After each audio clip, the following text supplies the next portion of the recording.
This lesson is about installation of the command line version of Java. Now this course is taught using the command line version. Of course, if you've elected to use an IDE, you won't need to do any of this. To install the command line version of Java, you'll need to do three things. Download Java from Sun, select the text editor that you'll be using, and set your system's path variable. The first thing to do is download Java.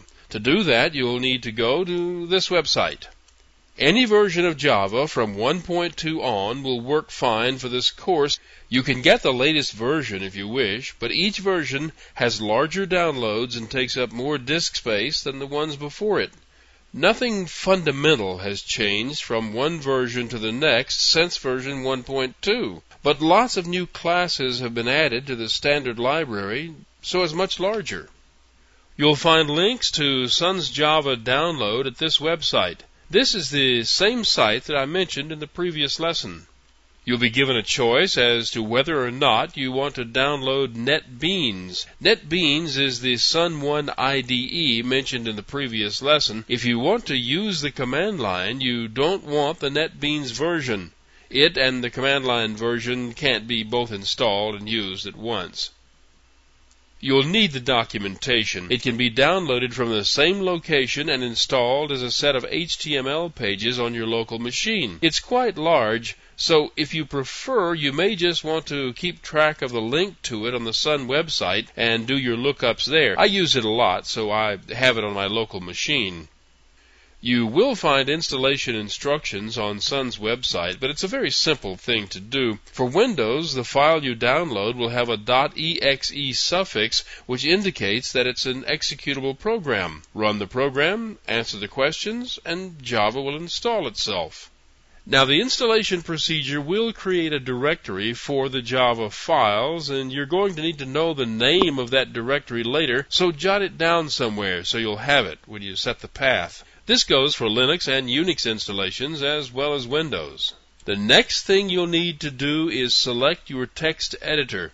This is entirely a matter of personal preference. Different people work in different ways, and an editor that's wonderful for one person will be terrible for another. The bottom line is this. Any old editor will do. Some people prefer to use a word processor. And that's fine, just as long as you can produce simple, plain ASCII text files. The fundamental text editor that comes with DOS is named Edit. It's already there, and you can use it to write programs. All you have to do is enter the command edit followed by the name of the file, and you're off and running. Another editor that comes already installed is named Notepad. Notepad does have one odd little quirk. If you save a file to a new name, be sure to enter that name enclosed in quotes. If you don't, Notepad will change the name. Sometimes it trims stuff off the end, sometimes it adds stuff onto the end, and sometimes it does both. There are several other text editors available, mostly for free. If you go to that same website that I gave you earlier, you'll find a list of links to editors that can be downloaded. Any one of these is going to be better than the ones that come with your system.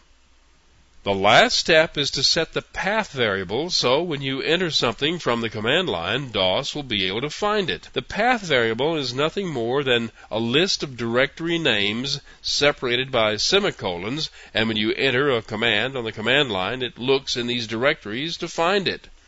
The only difference on Linux and Unix is that the directory names are separated by colons. To see how it's currently set on your system, just open a DOS window and enter the word path. The current path setting will be listed. Each of the directories in the list will be searched for any command you enter. Notice in this example that the last directory in the list is the one that was added, and it's the one containing the Java compiler for Java version 1.4.2. The path variable contents can be edited in the System Properties window.